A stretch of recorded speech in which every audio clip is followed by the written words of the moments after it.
Episode 222, the Josh Donaldson average episode. Whose fantasy stock is up and why is my Twitter button clicking? We'll talk about that tonight and some hot news. It's time for Dingers. This is Dingers, way more than fantasy baseball. We keep it real when we talk and knock it straight out the park. Let's see the stats, what's the average draft position? What kind of plays you making? Check the wins above replacement, check the lineups and the points. This I gotta see, what's your path to victory? Are they aiming for a dynasty? Get points going head to head, please don't do me no favors. We're always watching waivers, ain't no minor league, this is major, yeah. Dingers, let's go.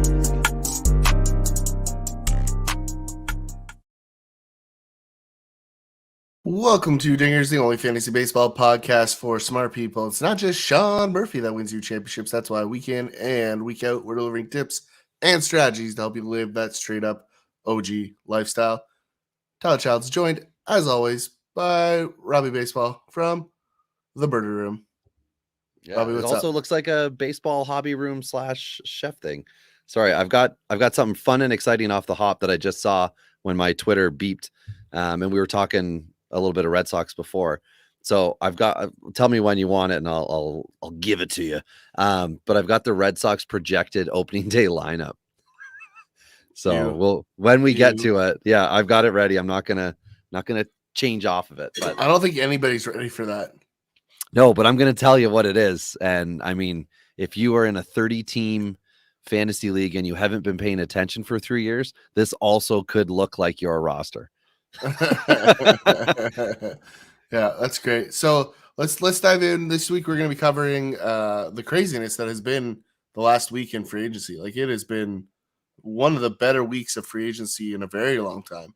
Lots of hot news and trades, other things and other wonderful things.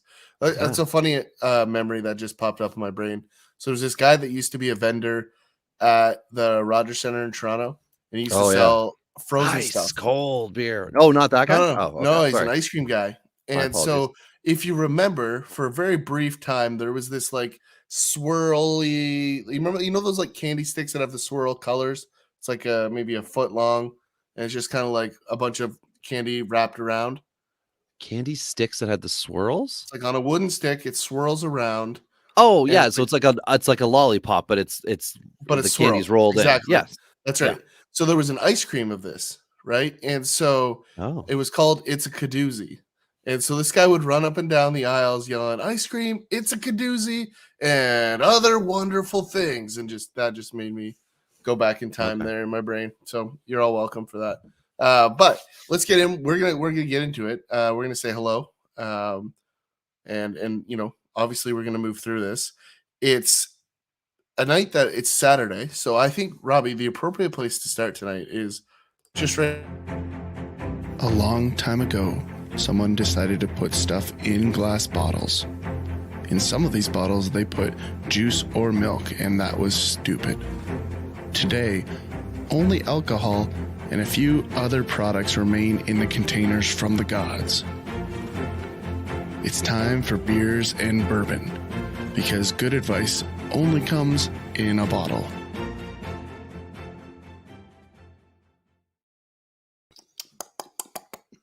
I still don't have a cork. I still don't have a cork. Yeah. So until I get a cork back, I'm just gonna, stop faking it. Okay. Well, I got a real deal Holyfield for you. Are you ready? Sure. Okay. Now you'll have to just tell everybody what you see here. Yeah, it's window beer season. Not talking about that.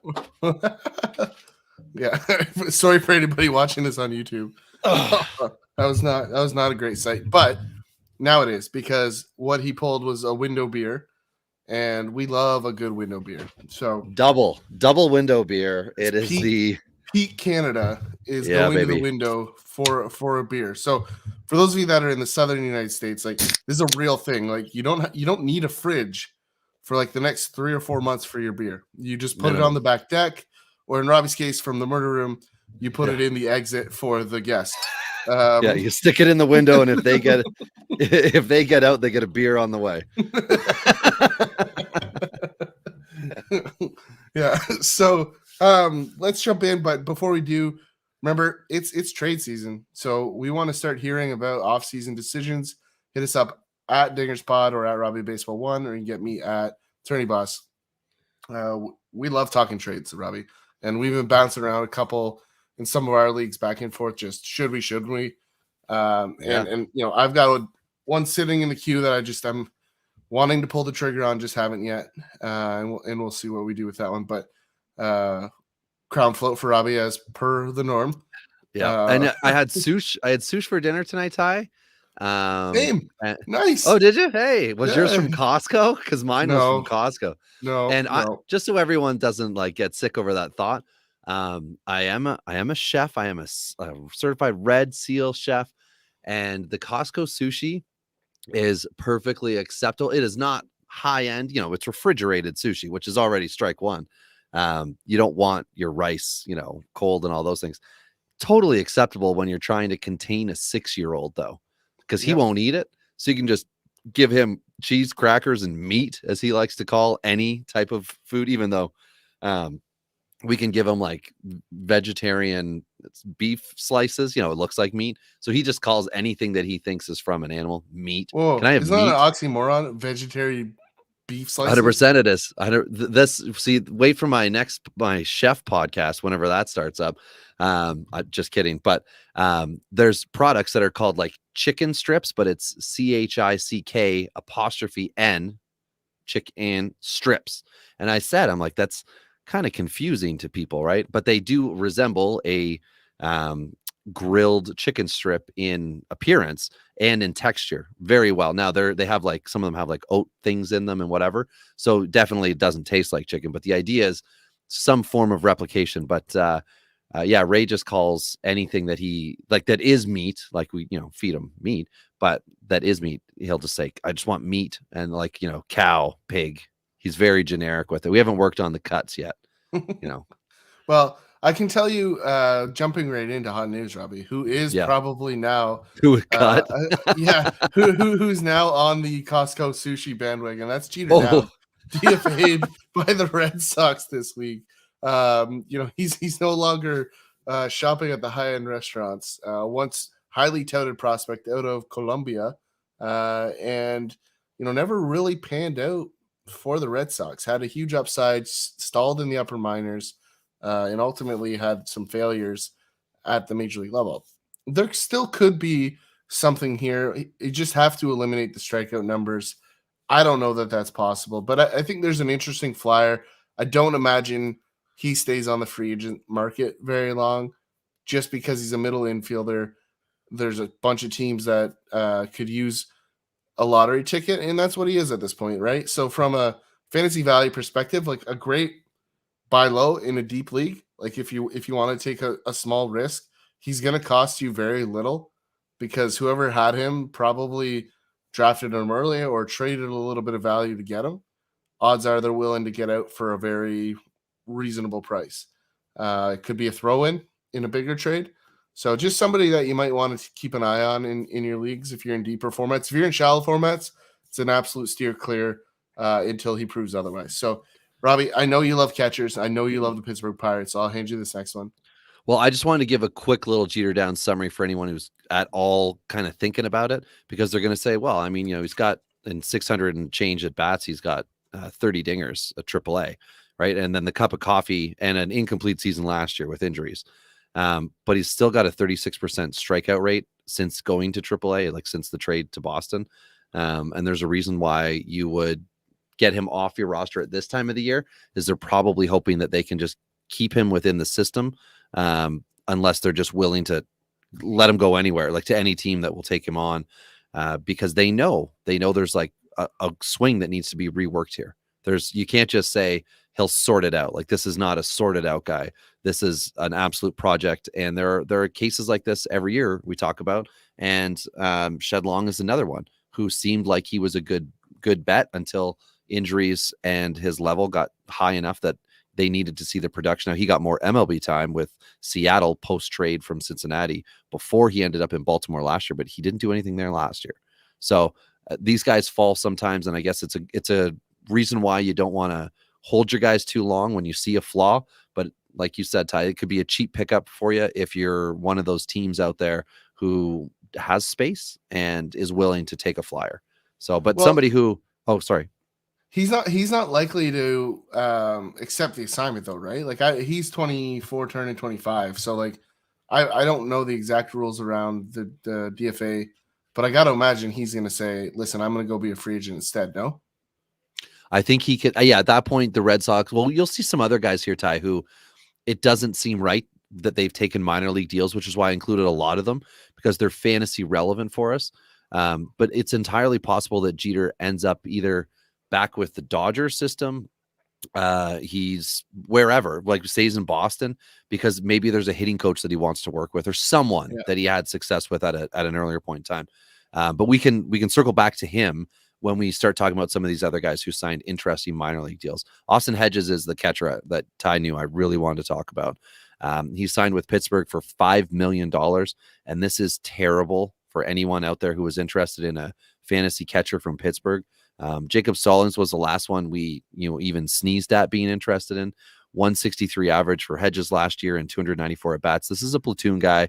You do not want him being your everyday guy. Cleveland did it, kind of primary type catcher. I don't want to call him a 4 out of 5 days or whatever. 286 at bats and 294 at bats in 2021 and 2022 respectively. You at best will get 10 dingers out of him, but you are also going to suffer in the high 20 strike percentage and very little production because he is your 9 hitter essentially, unless you want to do something creative at the end of the lineup. So this is a throwaway kind of thing, and I mean, really, that's it. Just a veteran catcher. Well, and I don't really see him being anything other than somebody holding the line until Henry Davis gets here. I still think there's an outside shot. We still see Danny Jansen be an interesting fit, like somebody like that as a short-term deal in Pittsburgh, because like you said, Hedges is a platoon guy, right? Yeah. So they still have room for a real starter there and somebody that can also be a defensive wedge to coach an offensive catcher or a guy they want to be an offensive catcher like Henry Davis. So like there's a good well, there's the possibility that we see him platooning second half with Henry Davis. Like that's what I was kind of leaning towards, was that, is this the move that gives Pittsburgh 80 games to get Davis AAA experience, like relevant, get ready because you're going up in the summer? Or is this just in case Davis is not ready to come up at all? Austin Hedges will be here for the year, because Austin Hedges is not a catcher that some team that's competing trades for at the deadline, because no one's getting a catcher with zero offensive production. Yeah, right. They don't want the defensive guy because they probably already have him, right? Unless there's a massive injury. I just think Henry Davis in the pros this year is rushing him. I think that's a mistake. So I don't think we're going to see Henry Davis this year, which is where like Danny Jansen fits, because he's got 2 years left. You've got Hedges for 1, Davis for the second year of Jansen, and then you have a transition period after that. Like that timeline is perfect, right? Now, you if you're going to do a deal like that, you want a guy that can give you good defense but also an offense. And like Danny Jansen probably hit 3 in Pittsburgh next year, right? So like that's the reality of where Pittsburgh's at. It's going to cost them Brian Reynolds to do that deal, right? So they have to make that call. And that's the only way Toronto does it, to be frank, because Pittsburgh has nothing else to offer them. But, at the end of the day, that's something I could see very likely being a potential fit. So just something to watch. But we'll see from there. So the next one up here, big signing here today, Robbie, $177 million for 7 years. Dansby Swanson to the Chicago Cubs. This is actually a really good fit in my mind. But I do think it's an interesting one, and we talked about it before we jumped on. Just with the middle infield clog, they're maybe just trying to copy what the Brewers are doing by signing every platoon middle infielder they can find. We are going to be so clogged in the middle. Yeah, that's true. That's a good point, actually. Dansby, once upon a time, Ty, was my first ever selection in our home league. When I joined, the league expanded. The league expanded, and I got to pick six guys, I think it was. And Dansby, I believe Dansby was he was definitely in the six. And everyone's like, what the hell? And that was the year after he had been drafted, or the year he was drafted, that June. I joined the next offseason. And it was an aggressive entry to the league. Yeah, I really liked Dansby. So I also had Luis Severino at that point. So there were guys, Verlander, Strasburg. Judge. No, that was 2 years later. That was after struggling through. But anyway, we don't need to bring that up. Let's talk about exciting things. Like what you said, I liked your point. We discussed it before. We had to stop ourselves so we could record it. But I said, this, in my mind, really puts Nick Madrigal's guaranteed at bats in doubt. You feel otherwise. I'd love because that means his stock doesn't stay neutral based on what you said to me before. I kind of think it goes up. So I'd like you to tell everybody your thoughts, because to me, it's positive for a lot of players out of this scenario. Well, there's a couple different things. We don't know really who's going to play first base in Chicago this year. Cody Bellinger can play some first. He's likely going to play center for a good portion of this year. Ian Happ has played some time in center, but is a guy that's probably going to be a better corner outfield bat. And we got to remember, like, they've got Nelson Velasquez and Brendan Davis, guys that could be on the radar this year. Not likely, given the signings, but possible. You could also see Seiya Suzuki slide into first, possibly. I didn't even think about that when we were talking about it earlier. Matt Mervis is the only name you didn't mention. Sorry, I just wanted to say Matt Mervis is the guy who a lot of people got excited about. Had a very good season, 36 dingers for the year. Is that correct? Let me see. Sorry, 2022 finished the year 36 dingers and hit 14 at AA, 15 at AAA. Had a little bit of time at high A as well. But he is a 24-year-old. And he raked in the fall league. Yes, he was also one of the few players who people are like, hey, look at this guy. And then when everybody has time at the end of the year, they can say, hey, here he is. This is a, 39th round pick in 2016 by the Nationals, kicked around the minors. So cool. But still 0 major league at bats. And Nelson Velasquez, who was the last Cub, who you just mentioned that had a good fall league, major K concerns for him. But there's going to be guys that get opportunities here. So sorry, I only cut you off just because I wanted to make sure Matt Mervis's name came up, because someone will immediately, tweet you forgot the next Hall of Famer. Well, and I think the big thing that I was going down the path on in our discussion before was the possibility of trading Ian Happ. He's in the final year of his deal. They've just spent some money. There's better, no knock on Ian Happ. He's a fine player. There's better ways that organization is going to spend their money next offseason. There's lots of people that would be interested in Ian Happ. So I think the kind of cards are aligned for him to be traded. And I think that would make sense, because then you have an open spot in the outfield for Madrigal, whether you put him in center and you put Bellinger in right, or you slide Seiya into first, or you slide Bellinger into first, or you platoon them all around based on what you need. You're going to have options. So, although I don't think he's going to get 700 at bats, Madrigal, because he's going to hit 9, first of all. But second of all, he's not going to play every game. I still think 450 to 500 at bats are in play if he's healthy. But to that point, we still haven't seen a full healthy season for Madrigal. And then the third element is that you're running Patrick Wisdom out at third base. Is Dansby the third baseman of the future? That's the other thing to consider as well, because although he's a reasonably defensive shortstop, he's not a great one. He's certainly not unmovable at that position.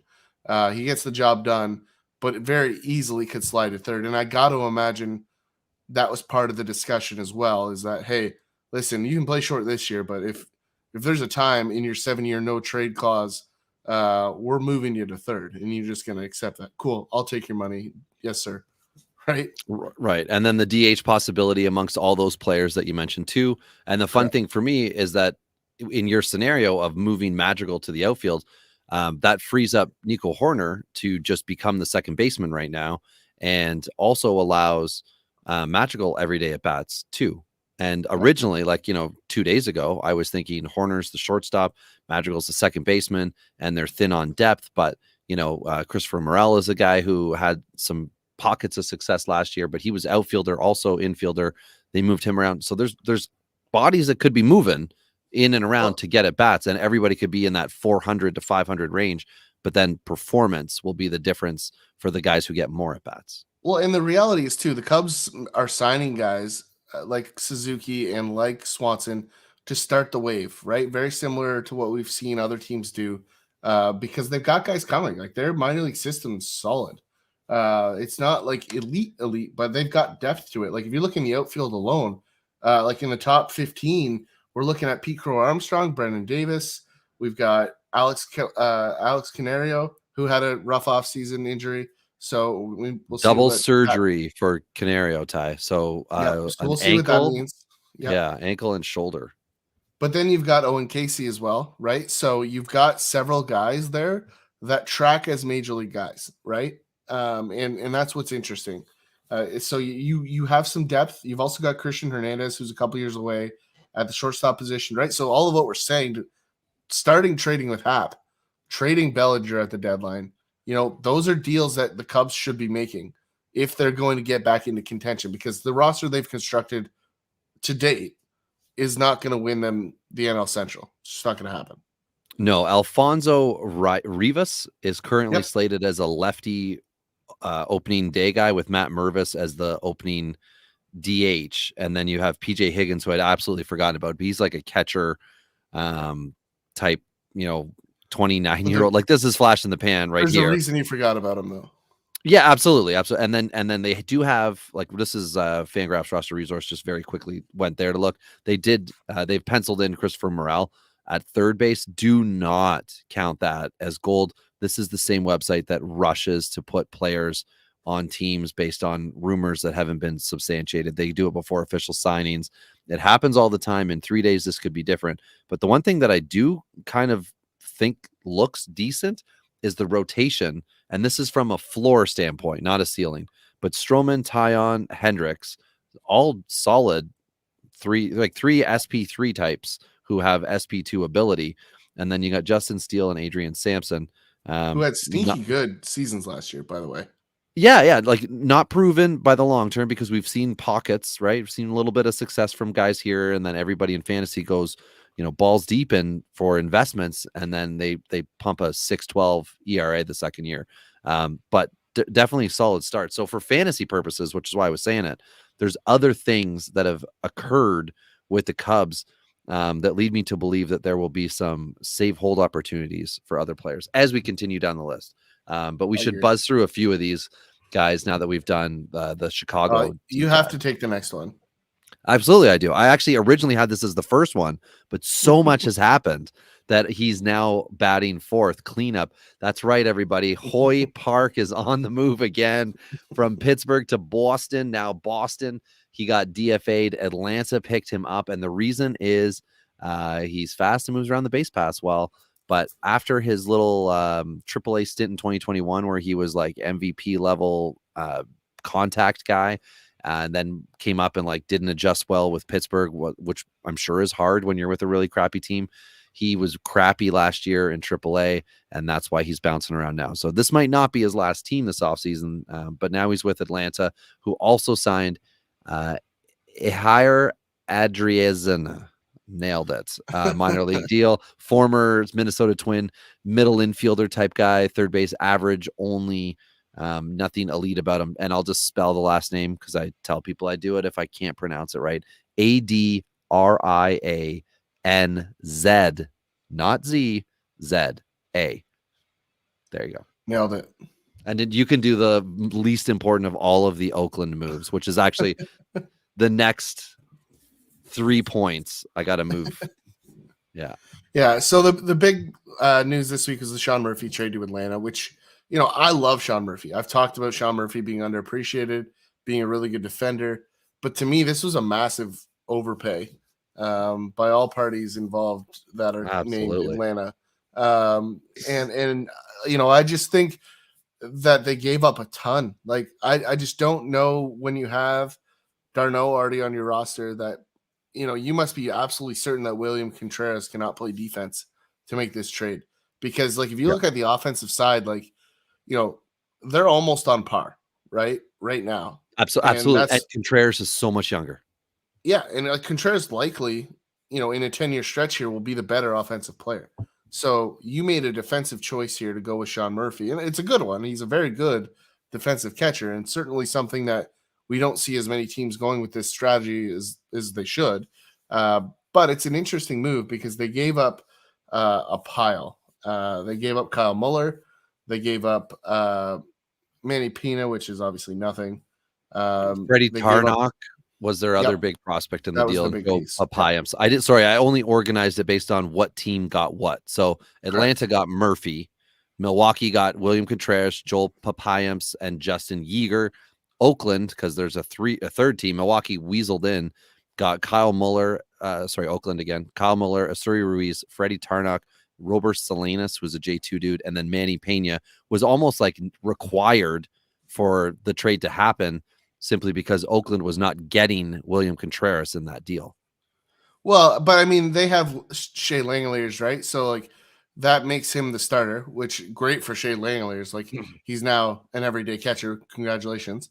Payne is there to be the veteran, right? He's there to be like, listen, kid, this is what you're supposed to do. Don't screw it up, right? And I hit 112 and I I stop all the ball. Yeah, but I stop all the balls that are thrown at me, which you, Ty, had previously praised Murphy because of, the sliders in Oakland. And you said how, like, he does such a good job. Well, obviously, your text messages to Alex Anthopoulos got through. Some of them got through. We are on the same page. He speaks my language. He's with you. Now, William Contreras is, I think, 3.5 years. He just turned 25, and I just looked, Sean Murphy's 28 and change. So there is a 3-year age difference. It's a huge upgrade for Milwaukee. Like, I mean, they've been throwing out wet noodles at catcher for a better part of a decade, right? So this is a great upgrade. I know we've had somewhat nice things to say about the low spin Omar Narvaez, but really they haven't had a ton of value behind the plate from a fantasy perspective. Now, we always talk about catchers being useless because they don't have fantasy value. William Contreras has fantasy value, right? There's a reason they were running him out in left field in Atlanta, because they didn't want the bat on the bench. So this is a huge upgrade for Milwaukee. Again, very similar to the Danny Jansen conversation. They don't have a real big power bat in Milwaukee. Like, William Contreras could find himself in some huge RBI scenarios. And that's going to be really, really interesting for his stock this year. I don't know how high they're going to bat him, but like I can see him hitting 5th or 6th really easily, and definitely not 7th, 8th. I think he's a 5-6 in Milwaukee, but we'll see. He still has to learn how to catch baseballs. So that's it. Kyle Muller, for me, I think is one of the underappreciated upsides here in this trade. Like, that's one that, people lost interest in, like a former top end prospect in Atlanta, part of their like big 3 or 4 pitchers that were coming up in the system. Never really found the potential, but the exact guy that becomes a rock star in Oakland. Like, this is exactly the footprint of how to be successful in Oakland, right? Yep. So I'm really intrigued to be there. Esteury Ruiz is a great ad for Oakland as well. Big ballpark, contact and speed. Love it. Like, I think this is about the best spot for Esteury Ruiz. So I think that's a really good outcome. Significant upgrade over sitting at the AAA bench in Milwaukee. He was never playing in Milwaukee. So this is a fantastic move for him. And then the real wild card is Salinas, who has massive upside, but also like Riley Pint level control scenarios. So there's some scary parts in Salinas, but if he ever figures it out, comboed with Tarnok, Ruiz, and Muller, this is a massive win for Oakland, because like the haul here could be off the charts. It also could be mediocre at best, but you traded a catcher. That's well, you did 2 things within this trade, right? You traded a catcher that you think was at his peak value, which also allowed you to then start a catcher who you acquired as a prospect and is ready for everyday duties. And at the same time, you added what should be your SP5 to start the year in Kyle Muller, who can be get a K per 9. He could be a 10-win guy. He can pitch 5 innings consistently, and he's ready to go because he did it last year. He was healthy. When he came up with Atlanta, he was not good. That's okay. He went to AAA and was very consistent and had high K per 9 and was good in AAA, ready for the next level. So this is the testing ground, right? If Muller is good, you don't worry about the Sean Murphy trade to Oakland. And then you have all these bonus pieces that could pan out. Plus Manny Pena, like you said, 35-year-old guy. He's just going to be your backup. He's going to be there to make sure Shane Langoliers is a legit catching option, everyday guy. And then he off spells him with, whatever. But there is more former Milwaukee catcher news later on. A couple quick bits of business with the Dodgers. They signed exclusive DH, but they're going to find a way to get him in left field, JD Martinez. And then they also signed my boy Thor to a 1-year deal. I thought Thor was under market. I think he's 13 million. I think that's what he signed for.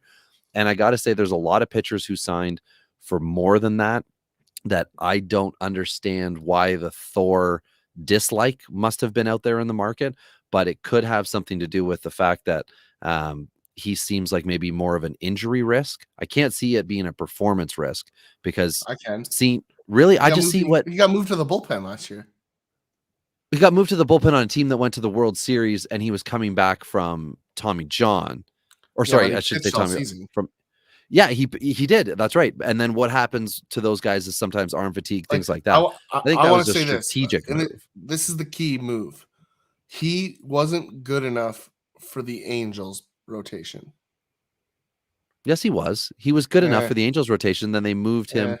He was good enough for that 6-man. Then they moved him to Philly, where he was okay down the stretch. But then, yeah, like you said, move for the playoffs. But either way, that's fine. We'll see. We'll cover more names. Billy Hamilton, who we should all not care about, but he signed. I'm just putting it in there. The White Sox outfield, we'll talk about it. There's 3 different guys on this list. All outfielders signed with the White Sox. Hamilton's a minor league deal, last hope. Former prospect with the Dodgers and then moved around to other teams. Jose De Leon, starting pitcher, relief pitcher, minor league deal to the Twins. Nobody cares. And then Oakland signed up one that I think is fun and exciting. Yoel Pozo, who once upon a time was with Texas and then came up and had a brief period of success. I could see this as like a potential option later in the year. It's a minor league deal, so he's not on the 40-man or anything. But this is someone who, if you're in a super deep league, you might want to just, if you're going to, throw some roster spots to catcher, you might want to consider him just because he would be a burn or success this year. You're not going to have to wait 5 years for him. So yeah. All right, Ty, I can give you a few now. Chichi Gonzalez is headed minor league deal in Miami. This is a guy that's been a fringe starter at best, an absolute emergency guy. To me, he's just not worthy of rostering at this point because cool name though. Fantastic. Like, if you have him in your lineup though, like you're having a bad time. So, just there's no prospect upside. There's just mediocre at best. And this is a desperation move. It's the only time you should really have him. Pierce Johnson kind of fit that scenario in San Diego. So he's out of San Diego. A guy that once had some promise returning back from Asia, headed to Colorado now. I don't mind this move for him. I think there's an upside potential to, they lost El Monte last year, obviously. The bullpen is getting thinner. They need some new arms coming in. Carlos Estevez, I think, is the other guy, who went to the Angels. The Angels. Yep. He's got Pierce Johnson has hold potential. Yep, I agree. That's a hold upside. 6th, 7th inning guy with 8th inning upside. I think that's the best way to say that. The next one I actually like better for Colorado. I think this is a very interesting fit. TJ Zoik, who's a former Jays prospect, a guy that just didn't fit in the organization for whatever reason. Like, he wasn't bad as a Jay. Like, his innings that I watched, like location guy, sinker guy, this is a guy that could find some success in Colorado, right? Just by killing some worms, good infield defense in Colorado. So there's some upside here. I like this pick, and I'm gonna say it right here. Like, this could be SP5 to open the season in Colorado. Right? Yeah, I thought that was an interesting signing for exactly that reason. You said it, sinker ball, and Colorado's not willing to spend. So Zoik could have a good camp and then all of a sudden fly under the radar and find himself as either the long man with the option of starting, or maybe he does start and no value given to him, right? One-time Cardinal prospect and kicked around after that. And starters 3 through 5 right now are tagged as Urena, Feltner, and Gomber, right? So he's got very little competition, if any, to take that over. And guess who's waiting in the wings? The aforementioned Riley Pint, Blair Calvo, and Galvin Hollowell, like are the notables that could be there. And so, like, there's nothing really stopping him from taking a real run at that rotation. Like he could take on any of those three guys and be better at the Not back. Austin Gomber. Austin Gomber is like the $50 million man. You don't trade JP. I almost said Aaron Sebia. You don't trade Nolan Arenado. I don't know why it was Aaron Sebia. The TJ Zoik, I think, screwed me up. Anyway, you don't trade him to get Austin Gomber and then don't make him your top 5. Anyway, what I'm saying here is that things are rough in Colorado. To your point, Zoik has a legit shot. I mean, Gomber had a 5.56 ERA last year, so that's not exactly like warm and fuzzies, right? Like the team ERA, I'll read you the 5 targeted starters right now: 4.95, 4.53, 5.01, 5.83, 5.56. Now, it's Colorado. We know it's inflated, but like those are not good even for Colorado, right? So I'm going to look and see what John Gray's average was before he went to Texas. Just curious. And TJ Zoik's never going to give you a sub. Yeah, he's never going to give you a sub 2 ERA, right? But like he could sneak in sub 4, right? Like could, right? And that's like the perfect scenario. He's a 3.75 guy. Like that's everything sunshine and rainbows. But I do think, given the depth in Colorado right now, as we sit here today, TJ Zoik is in my rotation. If he still can maintain what we've seen of him in the past in the limited opportunities. So love to see it. He had huge upside in Toronto. Toronto thought he was going to be a guy, and then he just never actually followed all the way through. Yeah, he had TJ Zoik. This is just because why not just F and hammer this one home? 45 2/3 innings, AAA last year, 54 Ks, but then he came up for 10 2/3 with Cincinnati, 5 strikeouts at that point in time, and 6.70 ERA in AAA and a 15.19 in those 10 innings with Cincinnati. However, they signed him for a reason, and Colorado does certain things with pitchers that help their team, as best they can, right? It's a tough park to pitch in. So that's right. Anyway. So next gap, definitely more valuable. Kenley Jansen officially. Boston. Yeah, I just put officially because we mentioned them on the last one because it was like it had been stated. Now it's official. He's officially there. It's still a weird one for me. Like, we were talking about the fire sale that probably should happen in Boston. This one, realistically could still fit under that, given that the potential for a trade is still logical here. So it'll be interesting to see what they end up doing, but lots to uncover here as we move through it. But Ross Stripling 2-year deal in San Francisco. I like this. Happy for Ross as a Jays fan. Happier as a Jays fan that we didn't re-sign him. Although the price tag was actually quite reasonable. 2 years, 22 or something like that. It was not a lot of money. Stripling was $12 million a year. That's why I was saying, like, with him and Thor, that's one example. There's still 2 more that I'm going to group as the 4. Let's go through all 4 and then we'll talk. But like Stripling is slated and reported to be a starter with the Giants. Correct. Which is where he's going to be, right? Like, I think this is a great signing. This is one of those ones. San Francisco's been doing this with starting pitching for the last couple of years. Like, they've had a great rotation with guys that everyone else has given up on. And, they just turned Rodon into a qualifying offer, right? They paid him a little bit for 1 year, knowing full well that he was not taking the player option. Like that was the most obvious opt-out of all time, which we will cover coming up here. But, at the end of the day, like Ross Stripling in San Francisco, great fit. Because the only real thing that I've ever had an issue with Stripling is every now and then he just gets absolutely barreled and he gets hit really, really hard. You've got a decent defense there and some unique environmental conditions that, of all people, Ross is a guy that can twirl, can spin it, and he can do some different things.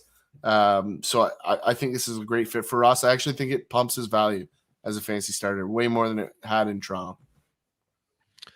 All right, and one exciting bit of catcher news for everybody out there. Kansas City Royals have signed Jackson Reitz, who had 30 home runs last year in AAA.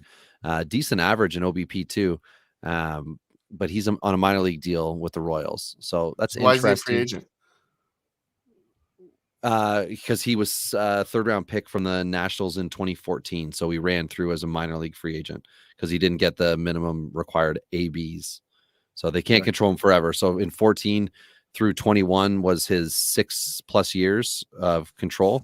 And then he was with Kansas City last year and Milwaukee and just signed. So I wanted to note it because it was 30 dingers from a minor league catcher. So thought that was fun, exciting. Now another catcher, Minnesota signed Christian Vasquez, which is good because he shouldn't have went back to Boston, or sorry, after the trade from Boston to Houston. Yes, he won a World Series, but he no longer got to be an everyday guy. So in Minnesota, I believe the deck will be cleared for him to be good at baseball. And they also signed on a minor league deal Patrick Murphy, and I'm very quickly trying to confirm that it is the pitcher Patrick Murphy. Okay, correct. Thank you. And Patrick Murphy, cup of coffee last year with Washington. He finished the game back from injury, wasn't he? That's what I'm trying to check here now with the minors. Sure. He had really interesting arm angle here. Like there's some power arm here. Yeah, 73 Ks, 63 innings at AAA. Sorry, Ty. No, it's all good. Yeah, there is some upside here though. Very similar to Zoik, had promise in the Jays organization. I believe he was once their number 2 prospect, if I recall correctly, at one point in time. And ultimately just never carried through. But like power stuff, and he can get some outs. It's just a matter of whether he can control it well enough to get that done. Yeah, the Angels also signed a AAA guy, Justin Garza, pitcher, who did have a little bit of time, 21 appearances, 21 games last year with Cleveland, 2021, my apologies. He had 28 2/3 innings, but no time last year with the big league club. This is a bullpen arm for sure, but 42 2/3 innings, 50 Ks for him. And does it say he had saves? Yeah, 7 saves. So this could be potential guy back of the bullpen, Justin Garza. But I mean, I don't know if he's going to start at AAA or not. So yeah, we did do the Vasquez news as well. And then Ty, your thoughts? Cole Hamel wants to make a comeback in 2022. I know we don't like to cover rumors, but I thought that was funny. I think it's capable. I mean, this is the kind of guy that would be a great fit in Washington to give them some innings, right? That would be a perfect fit. 1-year deal. Prove it and we'll trade you, right? I mean, if there's ever guys that can make late comebacks, it's off-speed guys, right? So you look at like a Brett Anderson who's just seemingly prolonged his career forever with mediocre stuff because he has that one pitch that guys roll over on, and Cole Hamels has that. So, it really hasn't been anything but injury stopping him from playing the last handful of years. So if he can prove that he's a little bit healthy, I like the upside of what it could do for a pitching short Washington staff or even a Pittsburgh staff, right? There's interesting fits for Hamels. I don't see any major competitor going for him outside of the trade deadline. But, I mean, I think there's a handful of teams that could desperately use a soft throwing lefty, that's for sure. Yeah, in 2020, he had one appearance with Atlanta, and he signed a expensive deal at that point in time. I remember that. But 3 1/3 innings pitched that year. But prior to that, he'd never had an ERA below 4.72 in a season, and that was Texas's 2018. So if he comes back and pitches, even if it's only 100 innings, you mean above 4.72? Oh, I'm sorry. Yeah, he never had one above. Yeah. Is that a difference above and below? Is that that good? Yeah. Is that? I thought. Okay. The upside down. Yeah. Anyway, so it would be interesting, but whatever. We generally don't talk on the rumors. I just thought that was kind of a neat one. And if you're in a deep league and like you're absolutely throwing darts at the wall, Cole Hamels rumor might be enough for you to try to pick him up if you can, depending on how your free agency works in your league. Victor Reyes, who we did, I think, mention on the last podcast, is now officially on that minor league deal with the White Sox. This is outfielder formerly with Detroit. He was a Rule 5 guy, had brief pockets of success, never got it together. Also never got it together as a pro. Anthony Alford is officially back to the KBO. I think we also mentioned him on the last one, but again, it's now official. Ty, do you want to dip into some of these $300 million shortstops? Yeah, there was over $1 billion spent on shortstops this offseason, which is a really interesting stat in itself. But Xander Bogaerts to San Diego, for me, is the strangest one of the lot. Like, I just don't understand It's just like somebody had to write off $300 million. Like that's what this looks like. They're just like, we're gonna make profit over here. Let's write off $300 million. I just doesn't make sense to me on this one. It's they have 100 other use or needs in San Diego that aren't shortstop. So for me, it's a super strange one to spend that much money on. They've got a good bat though, right? This is a hit first shortstop, soon to be third baseman. And that's the only thing I'll add to my previous comment is that it's almost a guarantee that Manny Machado's opting out, right? So one of two things: are you going to have to up the $300 million offer they gave to Machado, which is crazy, that they have to up a $300 million offer, or they're just going to slide Bogaerts to third, which makes a ton of sense given a little bit of defensive shortcomings for Xander Bogaerts. So this could, in the long run, be a smart signing, right? To fill in Machado. It certainly takes leverage away from Machado. So they just either know Machado's not interested in staying, or they're just kind of betting for somebody, whether it's Soto or Machado, to leave. And maybe Machado sees the writing on the wall too, that they're going to spend some money on Soto. They're not going to re-sign Machado. Gives him huge leverage to make another bundle of money. There's 100 things going on here, but I think this certainly adds to the chaos that is AJ Preller. That's for sure. Because that guy's life just must be an absolute cyclone. Yeah, like the wall in his office, or like the war room board for him must just be so confusing to anyone who would walk in the room. Be like, I don't even think it's that. All I these think numbers? He just puts a bunch of players in an 8-ball. And Bogaerts. Yeah. And who are we going to trade away? And yeah, because Machado's on a long deal, right? So like you said, it's up to him to opt out of it. And I guess he could throw the real wrench in it all. And Soto's original purpose for acquisition was for a 2-year window.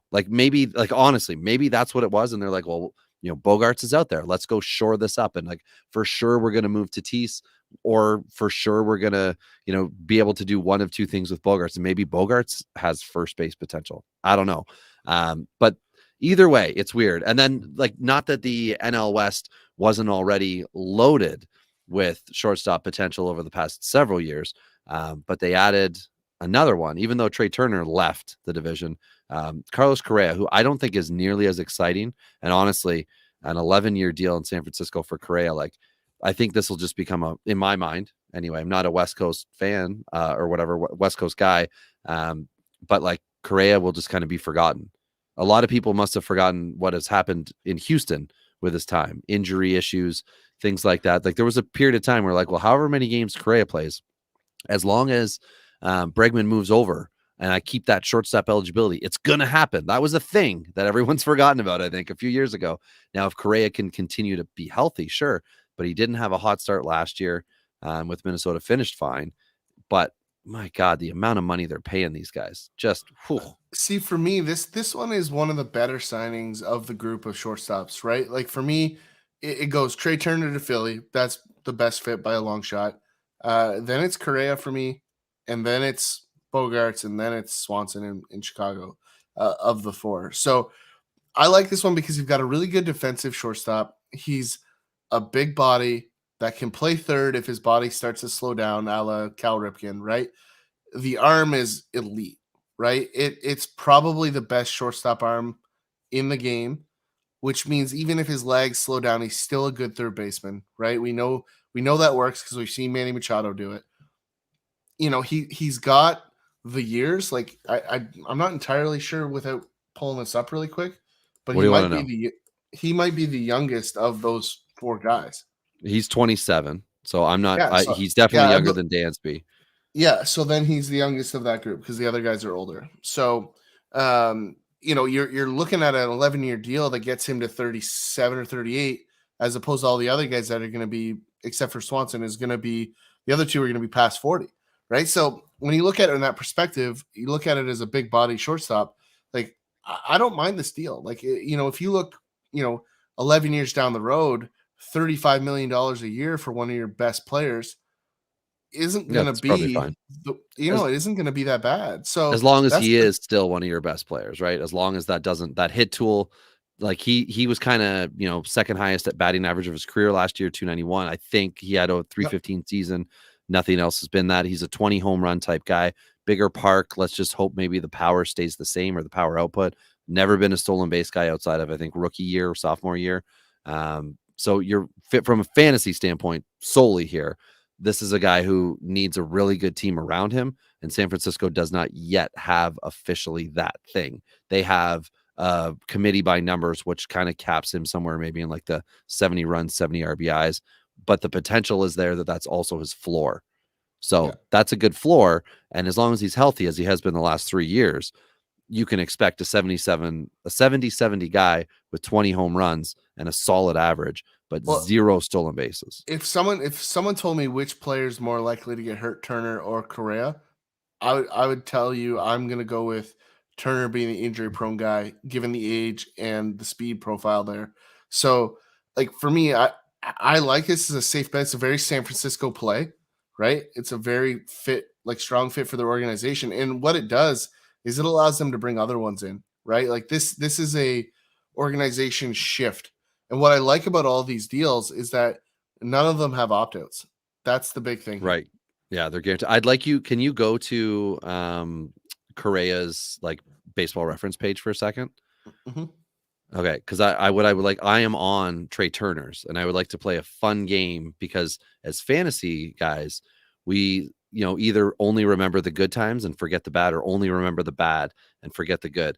But can you tell me the career total at bats for Carlos Correa? Now, he came up in 2015, right? Yeah, 33-46. Trey Turner, 34-24. Yep. So he's on point. He's got, well, what do you mean? You said 33. They're like basically the same. I mean, we're talking 100 at bats. Like that's, but you're talking for a guy that hit leadoff his entire career, which Correa has not. Okay. Give me home run totals for Correa. He should have this one. 155. Yeah, 124. Yeah. Now, stolen bases 230 for Trey Turner. That's why he's a different player. Career batting average 302. Career OPS 842. What's Correa's? I know he's had a 900 season. What's his career OPS? Career 836. Yeah, so they're very compatible. So they are very similar players in some veins, but for fantasy purposes, the nod is obviously to turn over Correa. But again, they've got to age it out now. Now, Correa's, what age did you say? He's 28, right? He's 27. 20, so he'll play this year. Right, 28. Yeah, so he's going to play this year at 28, and Turner is going to play. I'm trying to see his birthday. Well, and here's something he'll really turn interesting, 30 this year. So a lot of the singles on his spray chart. This is a really interesting note to take away from this. Like, I'm going to say, of his outfield singles, not the ones that look like they've collected through the infield, but the ones that he hit ropes into the outfield, gather in the right center gap. So if you look at what that would mean in San Francisco with Triples Alley out that direction, right? There might be a huge upside in that OPS category, right? Like, we might see those singles start turning into doubles, whereas in Houston, where he's played most of his career, that wasn't necessarily the case. So really an interesting, those are little detailed things. His home runs the pull side to left field, which is the only spot you really want to hit home runs in San Francisco. So, that is an upside too. It is deeper, 339, but yeah, I mean, it's interesting. There's some interesting upside here for this signing. I don't mind this one at all. Okay, the last of the notable free agent signings before, like, we're gonna get into the flipping weeds for the next like 6 guys after this. Wilson Contreras is officially with the Cardinals, catcher, and lock that in, and good for him, right? He's gonna have a good rotation next year. Do you like this one? I don't like it for the oh my god, Ivan Hernandez, who I've been waiting 3 years. Ivan Herrera. I'm so close. Knew it started with an S. But I've been waiting years for this guy, and now Contreras is just going to block it. And I think we talked about him on the last one, so I don't like. That's why I put the officially at the end, because I wasn't sure if we'd mentioned it or not, and it just wasn't official.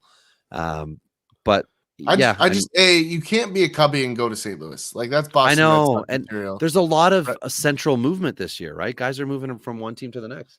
Yeah, I don't like that, but at the same time, like the huge upside of Contreras seems to be gone, right? And you do not have a defensive catcher here, right? This is not a guy known for his glove work, not known for his arm. Both are okay at best. So, like for an organization that is usually defensively centered on almost every position, this is the opposite of that. I do not understand this move for them.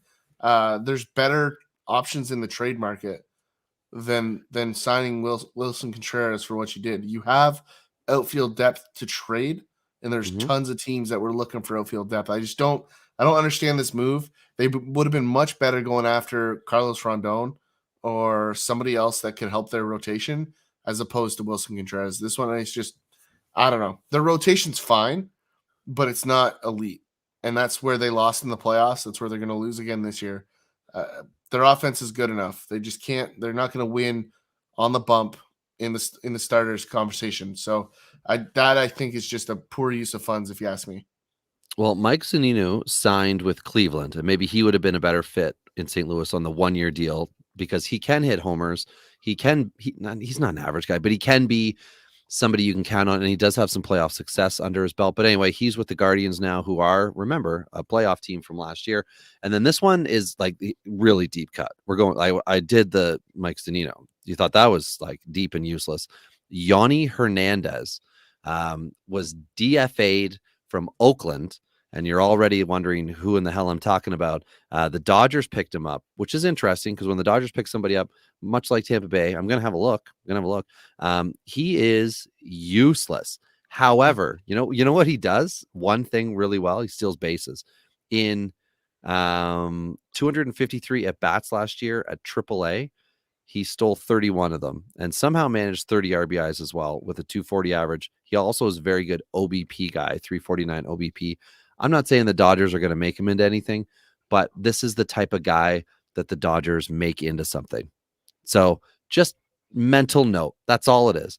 This one I do find quite fun and exciting because it's a crappy team, Arizona, who the division, I don't know what we want to really say about Colorado, but 3 heavyweights in the NL West, and Arizona is just kind of hanging out with a bunch of veterans that they're trying to thin out. Well, they signed a former KBO 3-time All-Star, Scott Magoo, McGoughh. That's not how I was going to say. I hope it is Magoo. Yeah, that's what I just went with. But I was thinking Scott McGuff, Chicago, Illinois, 60652. But I'll just say Scott McGough. And this was like a guy who came up and was terrible in a brief cup of coffee and then went over to the KBO, which we're seeing more of now, just so we're all clear here. The guys are going and getting paid more than they do at AAA, and I love it. Go play against like professionals for a couple years if you're good enough. Like I'm going back to Magoo. Like Magoo, you're going to come back here and you got a 2-year deal. And I like it with Arizona too, because if Mark Melancon is good this year, he's gone. Like he is leaving, and he's getting traded before that too. Well, that's like he will be gone off the Diamondbacks roster, and then you've got a guy who's going to go from your hold guy in Scotty Goo to your closer in Scotty Goo, and then he's going to roll over. So this is the get in now early under the radar signing. I hope he dominates this year so we can say Scotty Goo all season. I need that to happen. But the one interesting thing here, splitter guy, so naturally he's on my radar. This is a guy that has some upside, right? Not just like kind of upside. Like this is the kind of guy that could come up. He could supersede an aging Mark Melancon. Like that is a reality that could happen. He will get saves. He will get saves this year. Yeah, I agree. Yeah, I like that. And another guy, and I'll just tip it up for you because I don't even know who this guy is, to be frank. Ryan Hendricks, also signed with Arizona. Tell me who Ryan Hendricks is. Ryan Hendricks is a 28-year-old relief pitcher, 5th-round pick in the 2016 draft. Well, it lined up with Arizona and their bullpen because their bullpen now has the ability to keep the ball out of play. In last year, he pitched 37 innings, between Cincinnati and AAA and had 62 strikeouts. So thank you very much. We are excited by that, and we are looking at that. So if you are in a 5 relief pitcher league, that's the type of guy that you are willing to have as your potential 6th guy, or maybe your 5th in your bullpen, and just see how it goes. Or he's on your waiver wire and you're looking at him in April. You're watching to see where do the Diamondbacks, put him in, and is he getting outs? Because again, the NL West is so difficult that there will be very tough positions that pitchers like Hendricks, who need to get strikeouts, will be put into in 6th and 7th inning situations. And we won't find out about them because they won't get to accumulate good stat totals until it's too late in the year and some other a-hole in your league has already taken them. So here's the option for you to go with Scotty Goo or Ryan Hendricks. And just so we're clear here, it's Scott McGough, McGough, coming from the KBO, where he was like a legit all-star. Ty, Padre signing a guy that you've liked before. I still like him, but there's some. It hurts more issues now, right? The control's still missing, right? I mean, that's been the knock. We're talking about a guy that has a career average in the minor leagues of a 7.9. What's his name? Walks per What's nine. his name? Anderson Espinoza. So listen to this line with the Cubs, cup of coffee last year, 18 innings, 16 walks, 4 hit batsmen in 18 innings. But here's the Mitch kicker. Wild thing. Yeah, here's the kicker though. He struck out 19 guys in that same period. Right. Yeah. So pick your stats and it's okay, right? You can patch that together. But listen, like if this guy ever figures out how to stop drilling people like I do in the men's league, like there's upside here, right? Like I mean, the strikeout numbers are like for a guy that would have been massively up in the pitch count given that line. Right. Still striking out 19 says that there's upside, right? And so there's been flashes, there's been discussions, and he bounced from Boston to San Diego in, I believe, which trade was that? He was. I'm going to guess that he was Darvish. No, Darvish never went to Boston. Oh, I'm sorry. So sorry. So you said to San Diego. I thought you meant from San Diego to the Cubs, because that's where he was before. Oh my gosh, he was the one for one. Yeah, he was the 1-for-1 with a guy. Then he was young. He was maybe 18 at that point in time. Yeah, massive upside guy. Who the heck did they get? I will look. I have my next 2 guys queued up, but we'll circle back to who that trade was. So because I don't think I like just a guy that I'm going to watch in the spring. Like that's what I'm going to say there. Like I'm ready for him to pump out spring.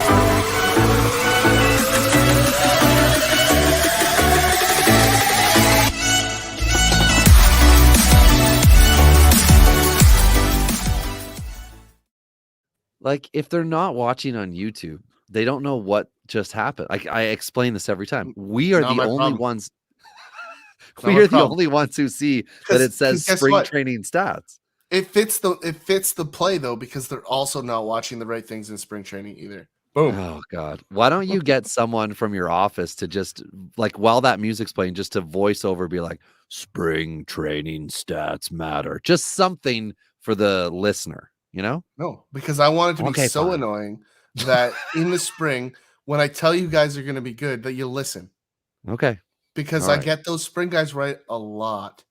So that's true. We do have the one Twitter fan. I don't have his name pulled up in front of me, but I thank him for his interaction recently in talking about how, Ty, I mean, it's less positivity towards me, more to you, Ty.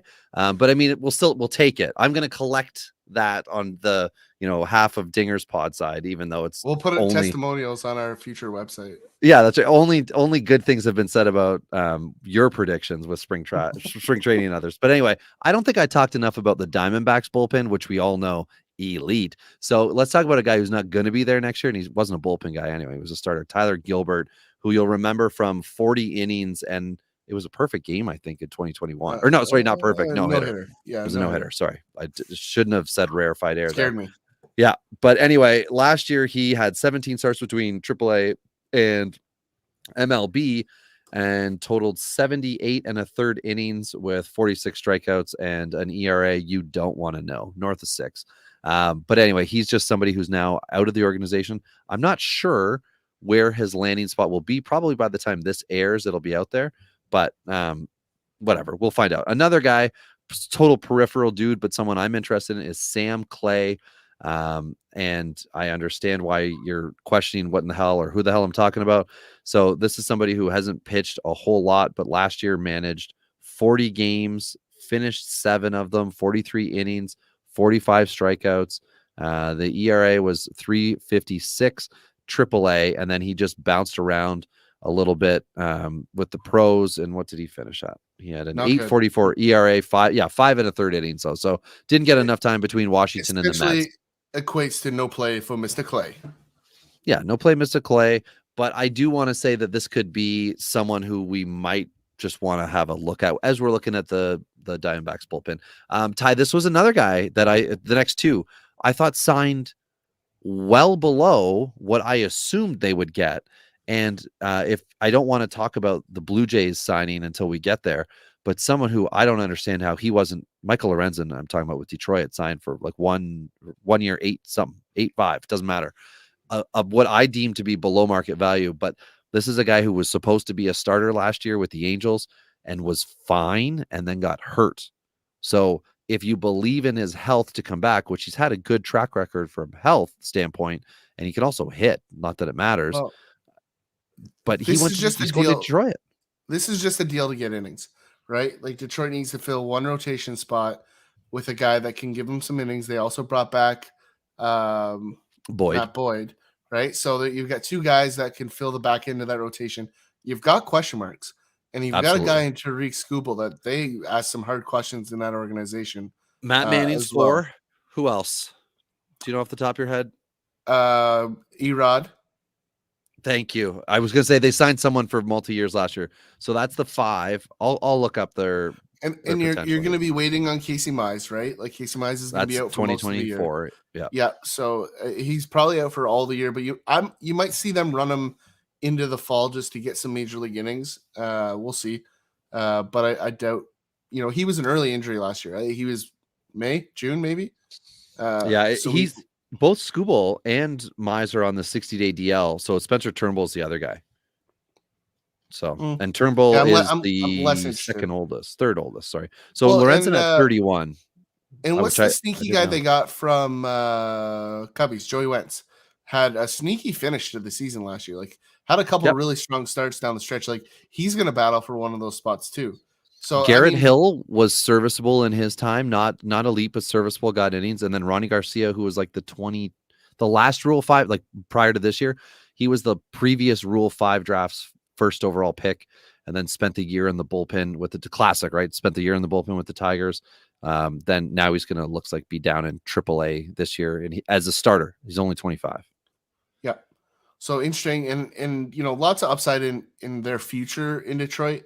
They're hoping they're a little healthier this year and they can see some production. But a guy that's just going to be designed to eat innings. I actually really like the location for him.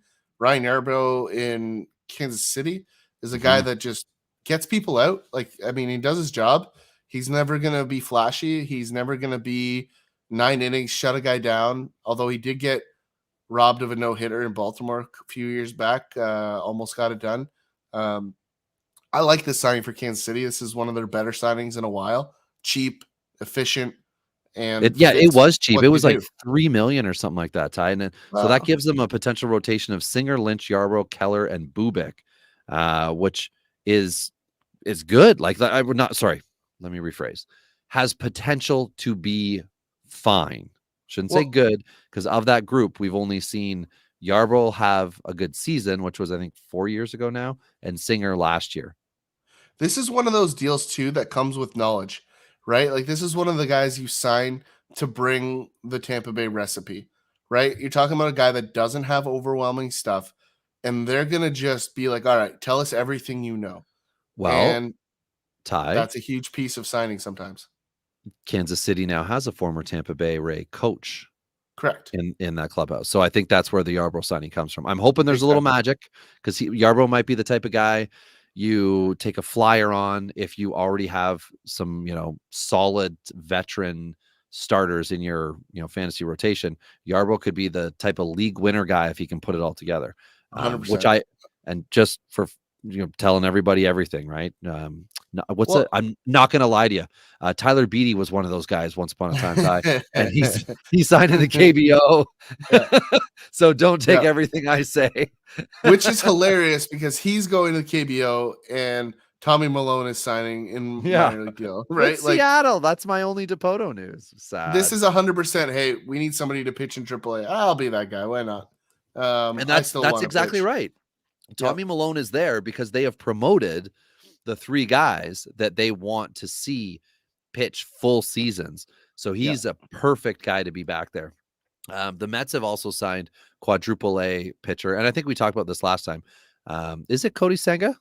No. You just highlighted the name. What is it? Yeah, it's like Kohei Senga or something like that. It was close. 5-year deal, and honestly, I don't care.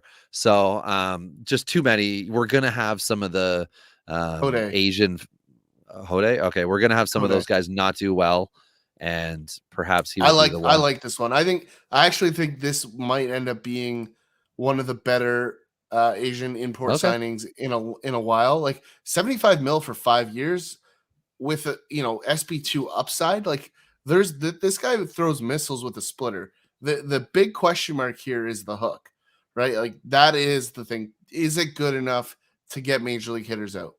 And I at this moment in time I'm very unsure. But the fastball and the splitter very much play at the major league level. So the splitter is elite and the fastball is like 97, 98. So there's an arm here. It is just the curveball is loopy and it's not particularly sharp. And I have concerns about it getting absolutely meatballed out into Brooklyn. Well, maybe he's the guy to watch in spring training then, Ty. I'm absolutely going to be watching those wind-aided fly balls leaving the yard. Well, I'm getting this idea in my head here, Ty, for the home league that, since I drafted in my mind so well last year and it worked out so poorly, maybe I should just go for like the all KBO team. All of my starting rotation should just be guys that have come over, and that includes Ohtani because I got both Ohtanis because this is a Yahoo league and he's split in 2. Maybe I'll work that. We'll see. Yeah. We'll see. I drank a lot last year at the draft, and I plan on drinking at least the same amount next year. And I will have I went the next day and had a full shift at work. Anywho, don't need to talk about how I got there. Speaking of wow, poor transitions. Reds have acquired Jake Wong from San Francisco. I wasn't touching that. Yeah. A more interesting one though is Baltimore signing second baseman Adam Frazier to a 1-year deal. I like the fact that this should mean Rugi Odor's tostado, but also Frazier's absolute bounce back. He was an average guy with Pittsburgh, like career high. Like he was 3-something, got traded to San Diego, fell down the ladder and then went to Seattle and was not able to recapture the Pittsburgh magic. But with Baltimore, he should just play every day. And that's cool. Stabilize things. And then if the year's going well for Baltimore, whether he's a starter or, gets pushed off, depending on how it works out with everybody there, it's a pretty safe signing and somebody who's probably forgotten in your dynasty league. So low value. Ty, I wrote this one out because this was one of the first notes I put in. And then I was, putting things up and down in importance. But the Mets also, with all their signings, they got themselves a catcher, Omar Narvaez, 1-year deal. And immediately my thought was, oh crap, James McCann is going to get traded. Not James McCann is going to be the backup. They're going to trade him because I think he's got 2 years left. And we saw the Oakland deal or the catcher, the 3-way swap with catchers. We've seen, I think, 9 teams make catcher adjustments this offseason. So I believe that the fact that James McCann will now openly be on the market because they clearly, like, they have Nitto, they have Francisco Alvarez. Now they've got Narvaez for the year. Like this will kill the potential of Toronto making a trade for actual solid value, in my opinion. So I'd like to know what you think on this, because James McCann to me was really good with the White Sox in 2021, I think it was, or no, 2020. He was an all-star, I think, that year, and then got the 4-year deal with the Mets and has not been good, but also injured last year. I think James McCann can be a league average catcher, which makes it hard for Toronto to trade whatever they want to do as far as Kirk, Moreno, or more likely Jansen. But what do you think about this? Knowing that McCann's This is out just there. a stopgap. I mean, James McCann isn't good enough. Like Toronto's 3 catchers are starters. James McCann is maybe a starter. Like McCann has exactly 0 seasons as like a no doubt starter, right? And so for me, That's like true. that's the difference, right? I just don't think we're comparing apples to apples. I don't mind this move by the Mets moving McCann if When they it can. does happen, yeah. Yeah, I don't really know who's going to be looking for a mediocre catcher. Maybe the Tigers. Tigers would be an interesting fit. Send them back home. That could be an interesting one. I'm But gonna check I'm the not so Angels. sure. Yeah, Angels would be another interesting fit. I've said I'm that just gonna as see a what they possible got spot there. for Toronto's catchers as well. So I agree that would be an interesting fit. So Power prospect could play there. sorry, Ty. Prospect Logan O'Hoppe is penciled in as one of the 2 catchers with Max Stassi as the other. So that is an absolute potential landing spot. Now, you got to trade something for something because I don't think they're just going to give McCann away. But so we'll have to They watch that might one go as with the contract though. yeah, I think he is getting 4 million each year. So there's 8 million left on the we'll have to see. Anyway, I just wanted to put that out there again. We don't do the rumor thing, but we know for sure that the Mets are not going to want to bring 4 kind of MLB catchers into camp and then leave with them because something's bad's going to happen there. Joey Gallo signed a 1-year deal with the Twins. From a fantasy standpoint, I'm And only just to interested in add to Gallo that in last points. really quick, Robbie, Oh yeah. McCann's 12.5 a year. So that's a tough sell. Oh No. yeah, he got paid. His was like a No $36 way. million deal. Yeah. I thought he was like 4 years, 16 million. He's that much? Yeah. No, he's way overpaid. I don't blame him Oh for my. trying to trade him. They should have been trying to trade him before they signed him.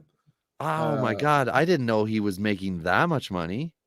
I just really gotta quick, because I was getting prepared for a note that's upcoming, and I stumbled into a thing that said Stephen Cohen was trying to sign Correa. They got there late because he's good defensively and would play third base.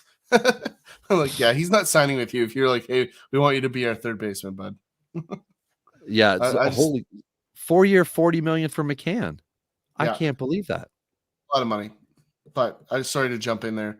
Oh, it just I don't know why it hurts my feelings. I only have him in 1 league, but like what? He doesn't have the Yeah. track record to get that. What? Well, Anyway, it just doesn't at all supersede the Toronto value that you're going to get from those catchers. That's all. no. So I kind of I would like to take back my comment that it kills the trade market. I think it gives teams an option. Do you want to either make the Mets pay and you get them a better player, or do you want James McCann maybe for very little money overall? But Joey Gallo was the next guy up here, and really he's down to points leagues for me only because he just strikes out so darn much, and the average is so bad that I don't want him in a 5x5, 6x6, 8x8, you name it. OBP doesn't matter to me anymore because he's going to strike out so much. If your league counts strikeouts, Joey Gallo is probably not worth rostering in like a 15 team league, like NFBC stuff. They don't count strikeouts, but I have concerns with a guy like that. Now in Minnesota, he's got to be batting 5-6 to be really useful. And I don't know what they're going to do with him. So he's going to be a wait and see last minute acquisition guy to me. I don't know. You've never really been a fan of Gallo.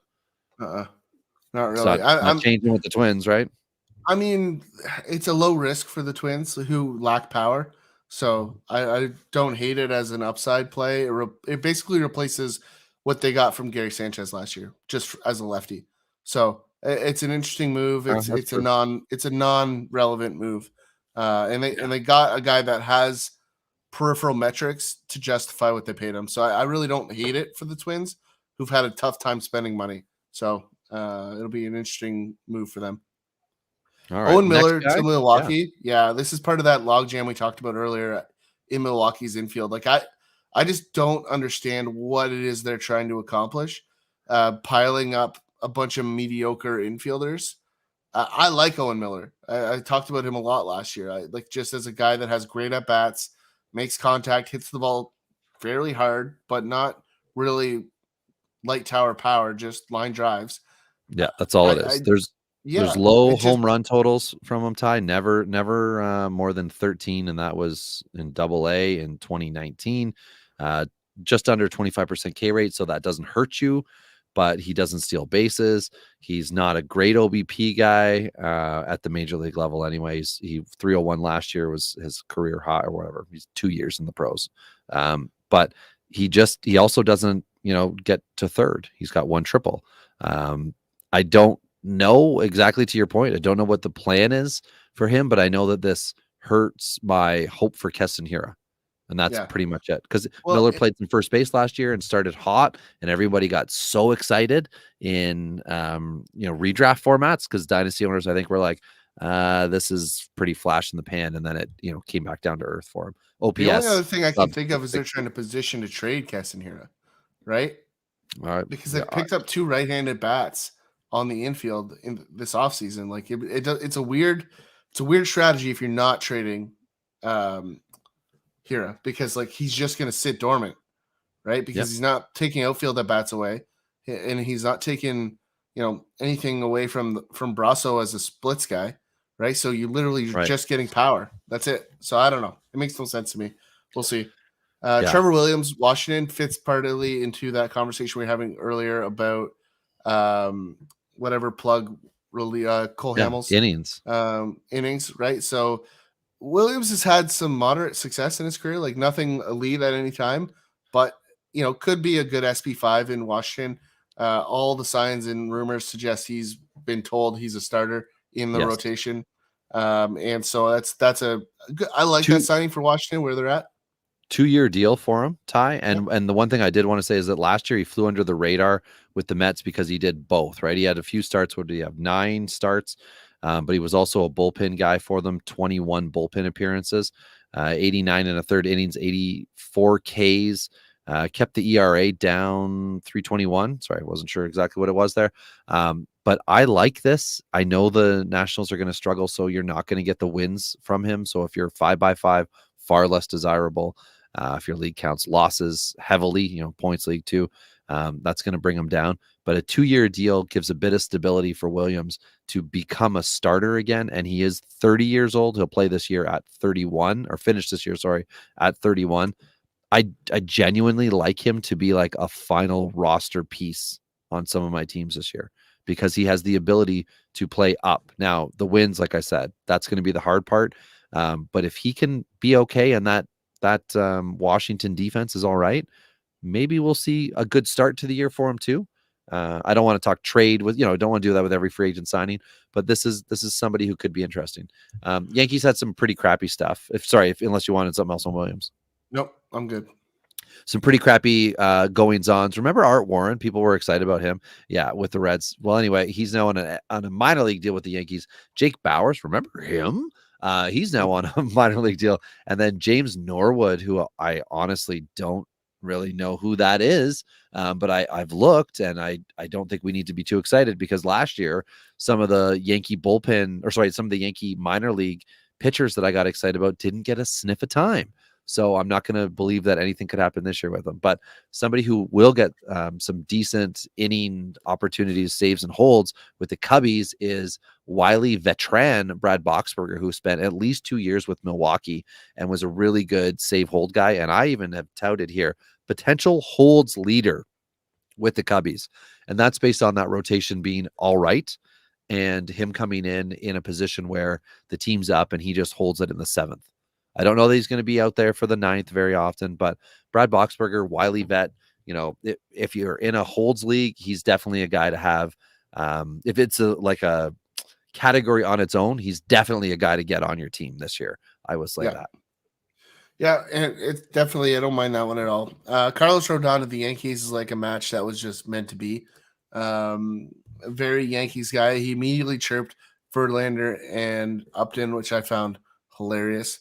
And I enjoy. This is a guy I've been on for a long time and told everybody when they were all like, no, he's dead, his career's over, that he would bounce back at some point. And here we are. That for all you haters out there that didn't believe in team post type. Hello. Is it me you're looking for? Yeah, Carlos Rodon, baby, 6 years, pile of money, 162 million. I love this. I still think 6 years is too much for Rodon.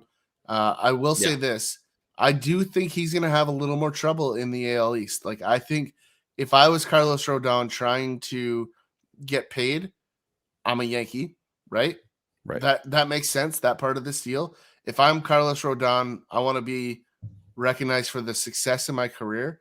There's absolutely zero chance I'm signing in the AL East because what he faced in the AL West last year, predominantly, competition wise, NL very West. different from what he's walking into the buzzsaw of the AL East.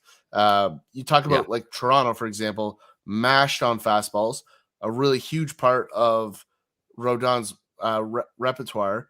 And although they had a little bit of a reverse split last year, I don't suspect they're going to have the reverse split against the lefties again this year. So, I mean, that's something that's really, really notable. Baltimore's getting better. Tampa just always gets it done. Like, I don't love the division. Now we have a balanced schedule, so it's less impactful than it was a year ago in terms of what division he signed in. But I think there's still enough impact here, and it's certainly the pressures of being in New York. He's not faced that at any point in his career so far. Well, one thing and one reason maybe why he did sign is that the Red Sox have designated a slugger Eric Hosmer. So he's not going to have to worry about the Soft spot. Haas. Yeah. Yeah, notice how I didn't mention Boston in that conversation. Yeah, you talked about a lot of we still haven't got to their potential starting lineup yet, but we will. But anyway, we still have more to do. But I tried to push the Toronto guys down a ways. But I mean, it's time. So Ty, I will enjoy a refill of my Crown Float, and I really want to hear your Chris Bassett thoughts. And then there are two more Jays moves. I just don't like this. So for me, for the money that was spent, I would have spent it on Senga. For me, like assuming that you were able to have that conversation. Right now, we don't know what players say no to and don't even open a conversation to. Asian import into Toronto generally is a favorable fit, right? Because you have a very diverse city.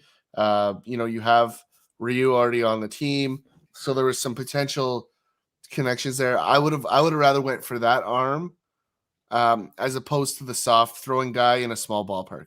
Like that's my big concern is that you have a hitter friendly park with a guy that throws a bunch of soft stuff. Now he throws like 10 pitches, right? And there was a good exchange between him and Gosman, basically saying, "Can't wait to watch you throw all 10 of your pitches." Right. And then Bassett fired back with like, "Well, listen, if I'm running out of time on the pitch clock, I'm just going to throw your splitter." Right. So it was a pretty funny exchange. And Bassett is a personality, right? Which fits with Toronto's kind of player first mentality that they've kind of made very clear is the way they're going to run their organization. So, And there's an absolute thing that Roto Ronnie hates. Oh my gosh. Well, I said it just for him because like Captain Culture is Bo Bichette. So, it's absolutely a thing. But at the end of the day, I don't mind this signing as a whole. I just think there's better ways to spend this money, right? It's a lot. It's a 3-year deal, which is interesting because they do have a ton of arms coming in the lower minors, right? They don't have a ton of stuff in the upper minors. So a 3-year deal from an organizational standpoint makes a lot of sense.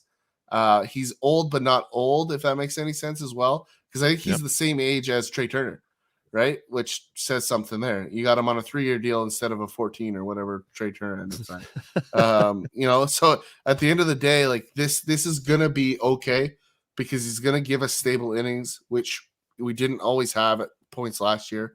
But I think we're on the backside of peak for Bassett. That's my concern. Yeah. So my 2 cents on this as an outside observer. So of the top 30 starting pitchers in Major League Baseball at this moment in time, the Blue Jays have 4 of the highest paid guys.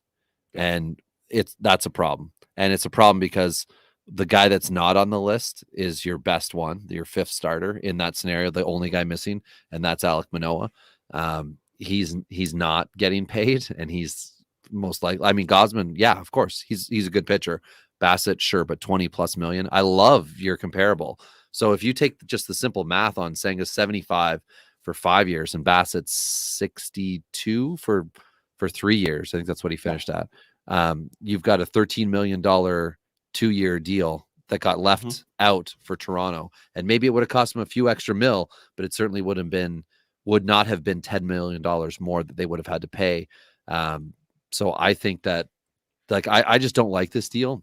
I referenced it earlier with the Thor, Michael Lorenzen. I think there were better options, and not that Toronto's got, like you said, Ty, they don't have guys at AA ready to take the jump this year to AAA immediately and then become major league contributors, but they also aren't empty, which means that you don't need to have this 3-year deal because you have 6 years of Barrios. You have, I think, 5 years of Gosman, 4 years of Manoah control, and that's a heck of a core that you can build from if Barrios is not your SP5. Like if the Barrios contract isn't just a mistake. And there's certainly questions about that, but that's not for tonight's conversation. Adding Bassett to the fold is really interesting, but I don't know that that's like great, especially at that price. Well, like I said, there's definitely interesting options, right? Like if you look at free agency at the end of this year, right? What's going to be available for 2024? You have a pretty ridiculous list of guys. Like you've got Ohtani, who's going to be out there, right? Let me just see if I can sort this really quickly by starting pitchers, just to get a clearer list. So at the end of next season, you're going to have Scherzer. No, that's not right. I'm 1 year off. No, he's got 1 more year. Yeah. Yeah, hang on. Well, let me do really quickly. Former Toronto prospect who was from the Mets, Anthony Kay, is DFA'd, and we don't know at this moment if he's been picked up by another team, but this was a guy who came over in the Marcus Stroman trade. I think he was a 2nd-round pick in like 2016, something like that. Never came together, didn't get great time. People paying the trade at the time for Toronto because it didn't fit the window, but it was a culture move. And they also signed Kevin Kiermaier to a 1-year deal to get hurt in spring training and not actually play, but get paid, I believe, $11 million. My goodness, you do not need to spend that much money.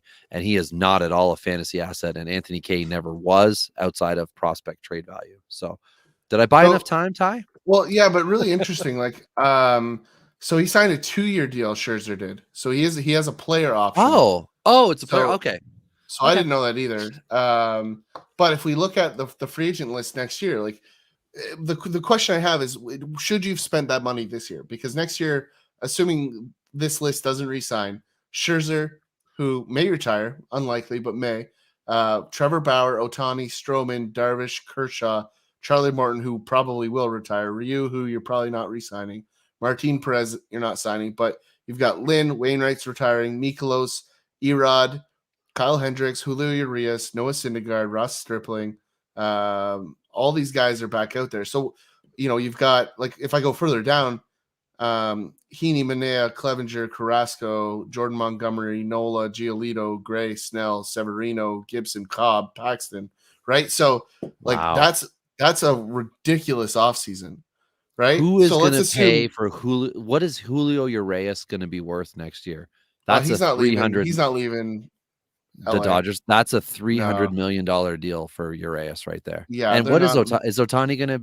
Let's wait. Let's wait on that. I don't want to get too nuts. And I stopped the list. There's a lot. Yeah, more there's on more. That list. There's Frankie Montas down there. Like there's other guys, Jermaine Marquez, right? So like that's what I'm saying. What I would have done if I was in Toronto's front office is I would have said, listen, Ross Stripling qualifying offer. Let's do this for a year, and I'm going to touch that market next year. Sorry. Like that's just the way I'm doing it. And I'm going to get my extensions done with Bo and Vlad this offseason. So, that's where I would have done it differently. Now, maybe they have endless money, right? We haven't seen this level from their front office yet, so we don't know. But maybe they're just going to keep spending, and that's completely possible. And this is a completely moot point because they're going to go get one of these guys next year.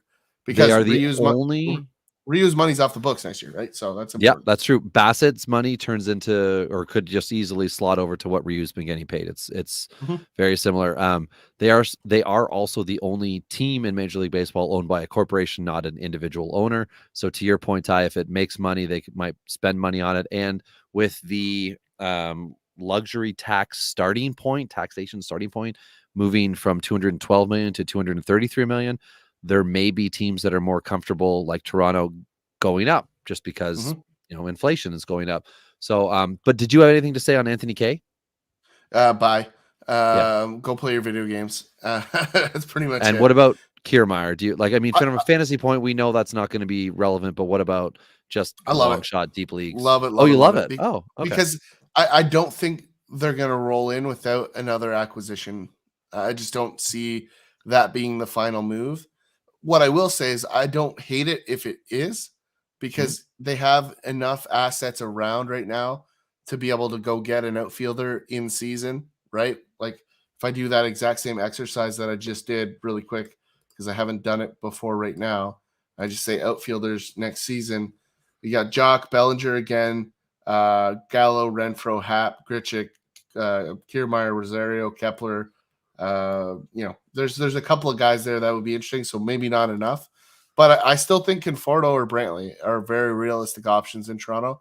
I think Brantley is going to be relatively cheap for a professional hitter that Toronto desperately needs. So for me, Brantley and Kiermaier are the two padded assets you need in that outfield.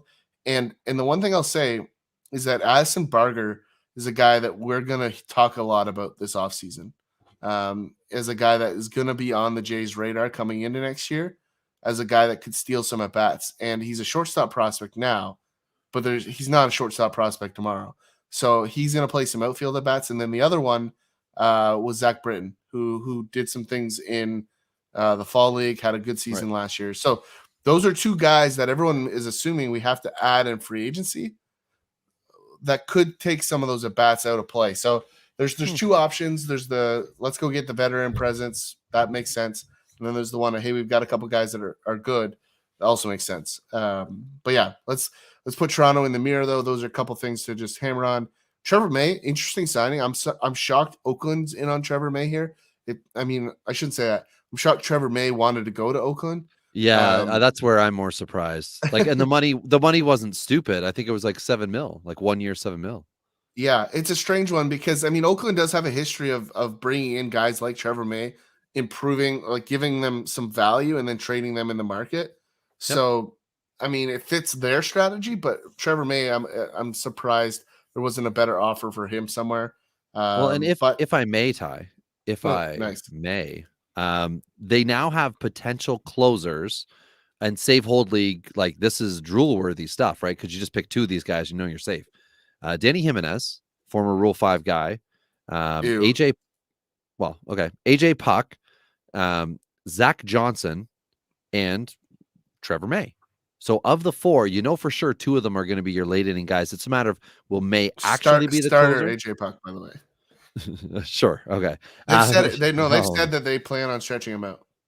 Okay. Well, that would be great. That would be great. But their rotation is like super ugly. Cole Irvin, Waldachuk, Caprillion, Blackburn, Muller. So I think Muller would be, I guess, an SP4 in that situation. So, and Adam Aller had some starts for them last year, but it did not go well.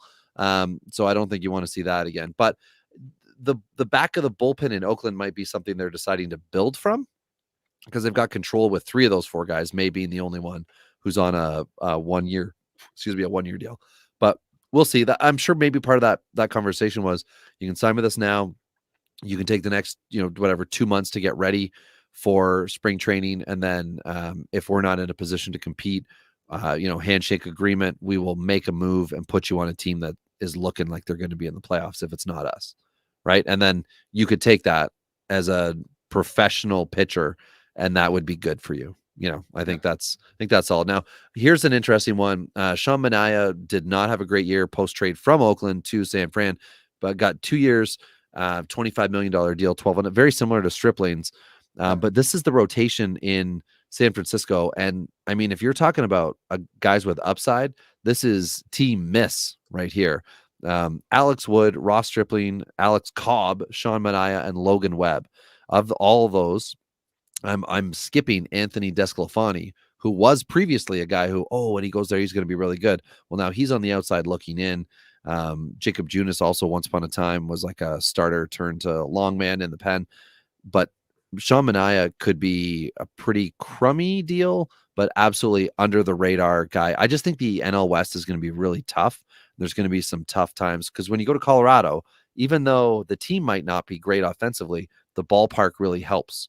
So those are tough games too. Plus you're playing against, the Dodgers and Padres, and with the balanced schedule, you're going to see, some more crappy Pirate matchups than you have in previous years, but you're also going to be seeing, Yankees and other teams that score runs.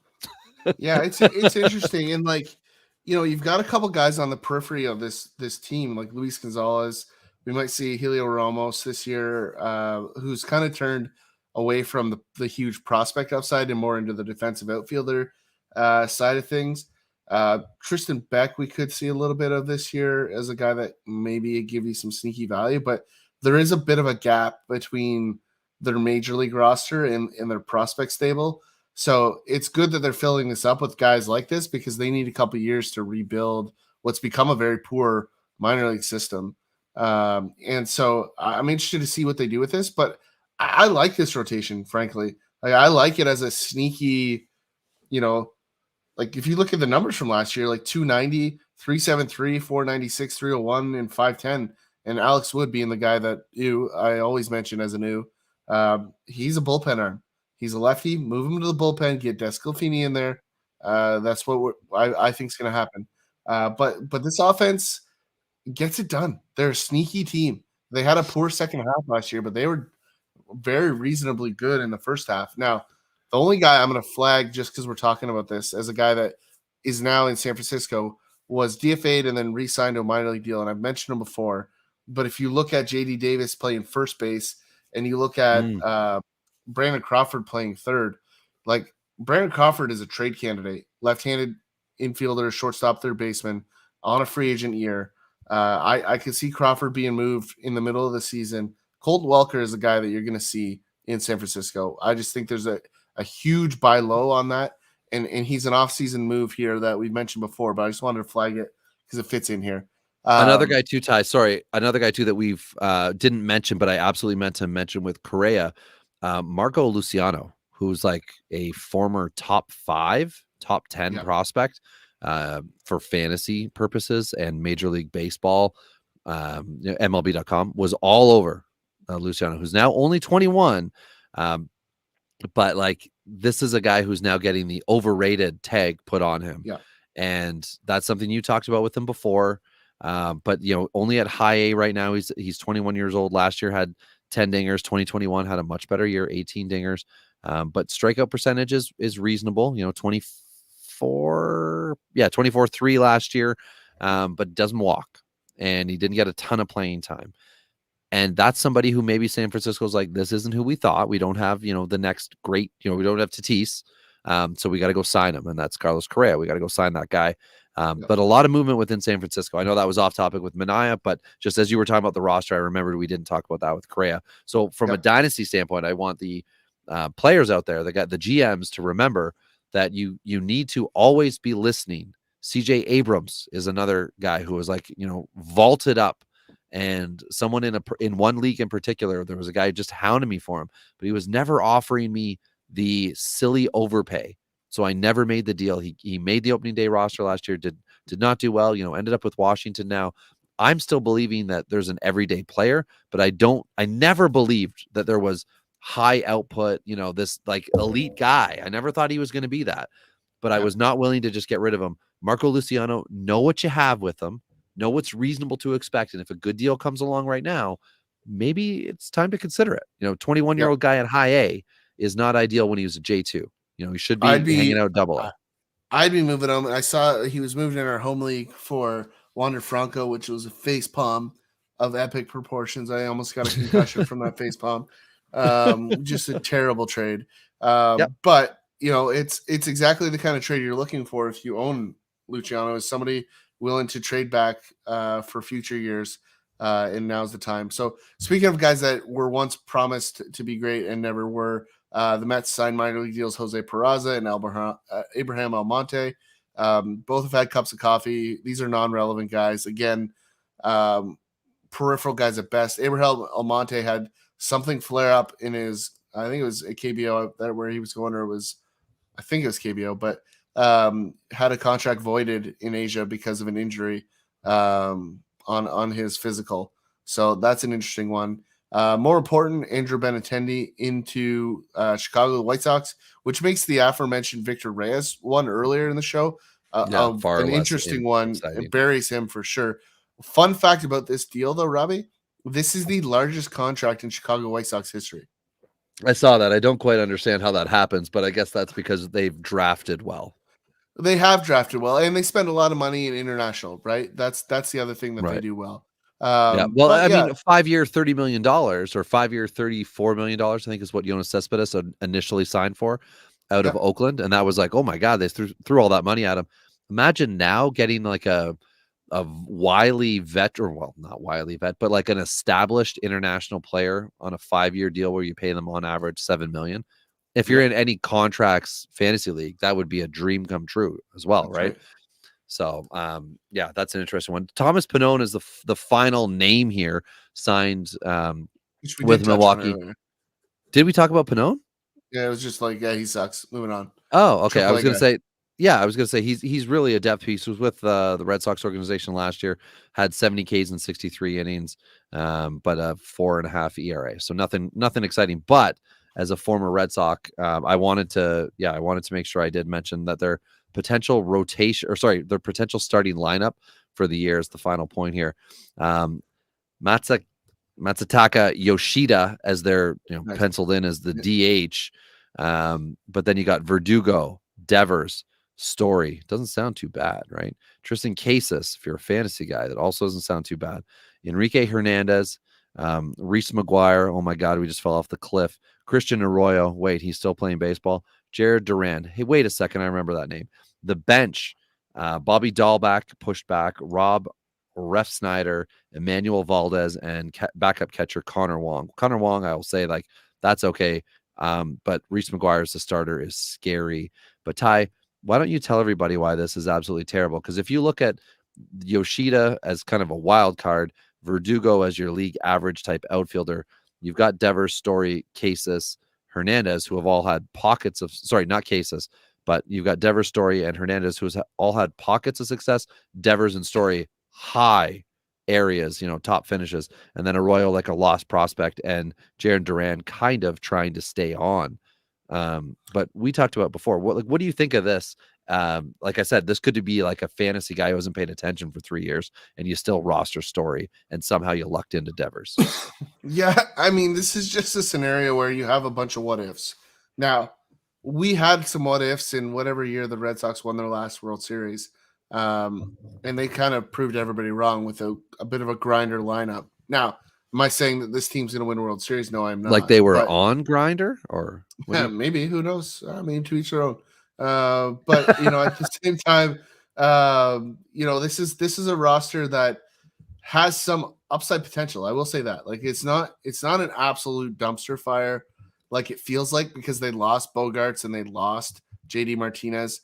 Right. It says a lot about the culture of this locker room, though. It says a lot about the culture of the front office right now, because you're not re-signing or upping franchise corner pieces. Right. And not so much JD Martinez.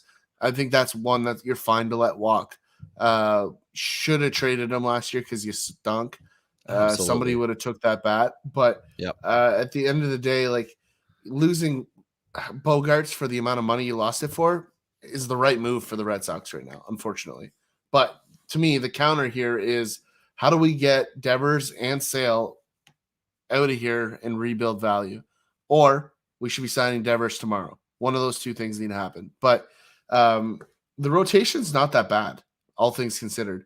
You got Sale, Pivetta, Whitlock, theoretically, Paxton, if healthy, and Brian Bello. So if Brian Bello's not ready, which is possible, if Whitlock's not a starter, which is possible, if Paxton is hurt like he has been his entire career, which is likely, like you now have 1.5 starters in Sale and Pivetta, right? So that rotation could be good. It could also be absolutely the worst in baseball. Both of those are on the table. So and it could burn your bullpen too, Ty. Like you could have high hopes that some of the money they've spent in the offseason for arms to hold on to leads ends up becoming guys that get stretched out and burnt out May into June because you've had, setback after setback. And the guys that you bring up, like you said, Paxton, Sale, Bello, all with question marks. Whitlock, I guess you could put in that category too. Cutter Crawford had starts for them last year. They could all struggle. Tanner Hoek was once upon a time supposed to be a guy. But like Barnes, Martin, and Jansen could all be burnt from being asked to do too much too early. Well, the one thing for me is, like, I've went on the elevator ride with Cases, right? Like, this is a guy that they're really putting a lot of eggs in the basket on. And I'm just not sure he's going to end up being 197 in his cup of coffee last year. Just 76 at bats, so nothing really too significant. 5 home runs, right? So reasonable. The on-base percentage was okay. He took some walks. The upside's here.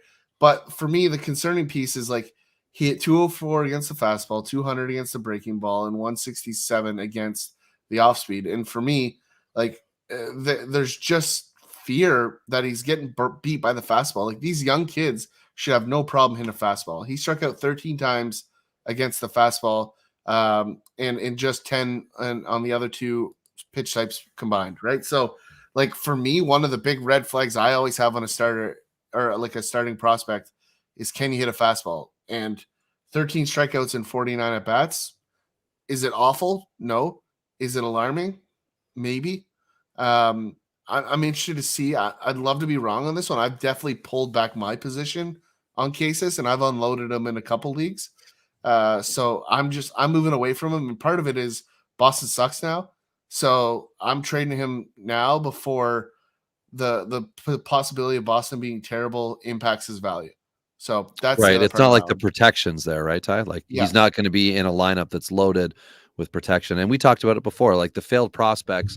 And I'm going to include Jared Duran because at the moment from prospect to pro, that did not transition well. But you got Duran as a recent example, Bobby Dahlback as well, who had a very brief pocket of power success. But overall in your fantasy leagues, you're not excited to have him in your lineup. Oh my goodness, who are the other names? I was so good before I drank this beer at remembering things. Anyway, doesn't matter. It just hasn't been a great place. And that's when the Red Sox were better, not now that the Red Sox are on this other side of it. So, well, and one thing really quick to bring it home, Robbie. Ground ball rate is 57% on contact, right? So that's the league average is 44. So that's a pretty big jump. That's kind of an interesting scenario. I just don't love it. I'm a little concerned. And by little, I mean I'm a lot concerned. I'm out in most leagues on Cases, so that's kind of it. So I think it's a good spot to wrap up, Robbie. I know we're heading into Dynasty rankings season, so we're gonna get started next week with catchers, our notorious 5-year projections, and we're ready to just absolutely shred catchers, improve on our record of 8-minute episode. I was gonna say, remember when we did that short one with like no, like we just very monotone talk? We should pick one position. I've said this before though, but catchers are on the uptick right now from a value perspective. They are coming back here, so this will be a fun one this year because there is a lot of turnover at the catcher position. My boy Yadi is gone, so I need to find a new building block for my teams. For sure. But good spot to leave it. Head into Dynasty and holiday season. We're excited. I believe we'll be in your ears throughout the holiday season. So happy holidays, everybody. Be safe. Enjoy yourself. And until next time, it's Rob and Tyler here on Dingers.